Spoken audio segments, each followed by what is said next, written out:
hard work has reached its capacity. Memorize na natin yan. Kung makuha man natin yung gusto natin, stress tayo, anxiety tayo. We don't like that because again, hard work has its own limitation.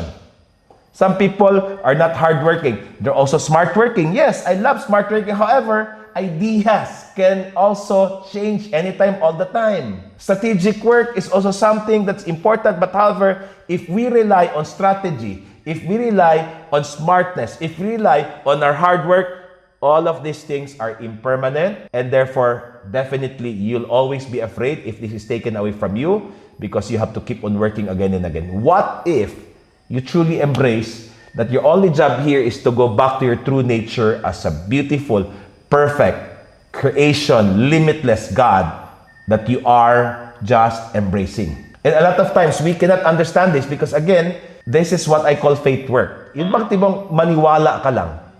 Just believe in your greatness, believe in your capacity, believe in whatever is going on for you, and just stand in your own power.